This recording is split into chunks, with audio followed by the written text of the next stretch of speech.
message from coach? Nothing too deep. Just it was a tough loss. We played well for most of the game, and they kind of had a couple runs there at the end of the game and third quarter and beginning of the fourth. And it's just one loss. You know what I mean? So it's just about bouncing back and going back home and taking care of home court again. You mentioned that 14-2 run in the fourth quarter for them. Yeah. What was working for them, and what was making you guys?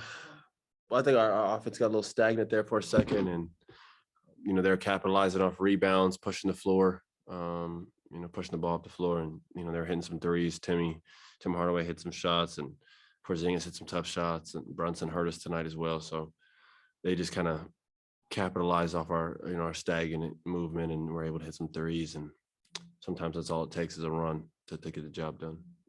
Another physical play tonight between Michael Green and that being reviewed. Do you feel like it's more physical this year than it has been in years past on the floor? No, I really don't. I don't, because the ticky-tack fouls they call they still call the same type of fouls. The one thing they've done is they've taken away the three, the and 1 threes that guys were getting when they're just stopping behind the screen, or they're putting them on their back and flopping, which I'm glad they've cleaned that up. But now everybody's taking that and like, oh man, the NBA is very, very physical this year. It's not. I don't think it's that much more physical. I just think they've done a good job of cleaning up fouls that were getting in the way of the game of basketball. So I'm very happy with the non-calling on the 3-point calls. It's made it enjoyable to play defense again. It's made it fun, and it's made it harder for guys to actually score those type of points instead of getting 18 free throws off, fooling the refs. So I'm very happy about that. But I think the physicality is around the same. How easy has it been for you to slide in with that starting group? It's very easy. It's very easy. It's not hard to play with Jokic. Seriously. Yeah. It's a pass first big man, the best passer in the NBA. Should arguably the best player in the NBA. So it's not hard to play with someone like that.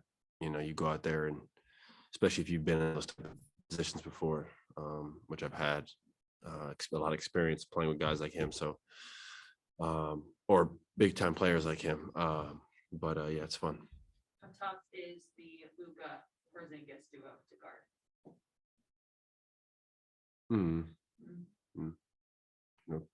Luka's tough. He's very ball dominant. So he's big.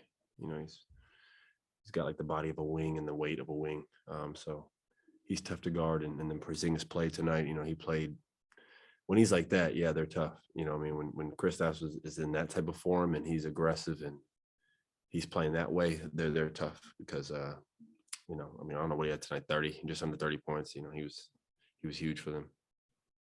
Go ahead, Mike Singer on the Zoom. Hey, Austin.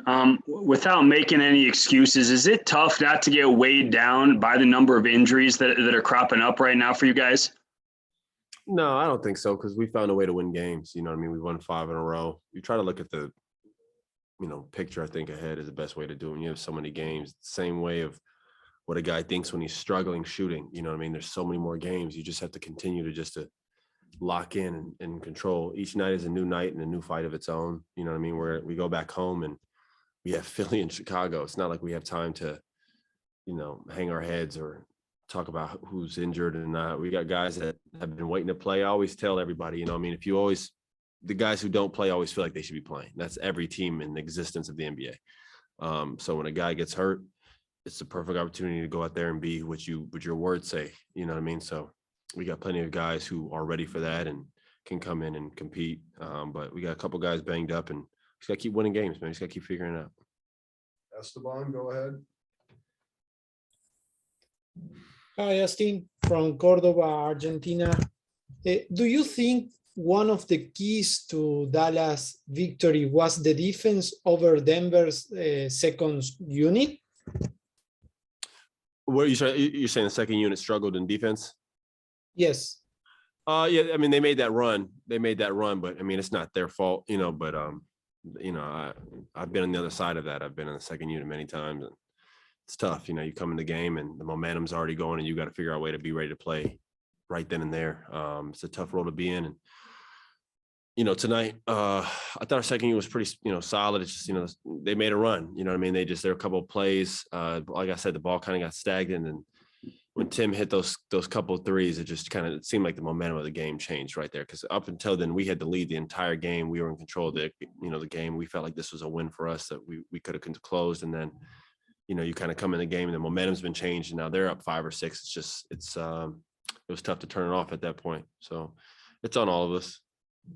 Finish up with Mike Singer one more. Hey, Austin, I know you're always in Mike's ear. How's he doing with his back injury? And, what are you telling him?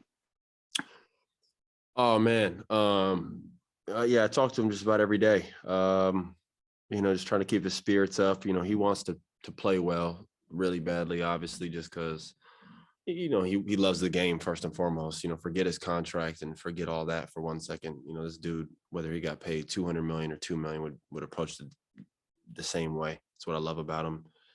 So I have no doubt in my mind he'll be back, just considering how much he cares about his respect and how much he cares about his validation. That's just like who Mike is as a whole.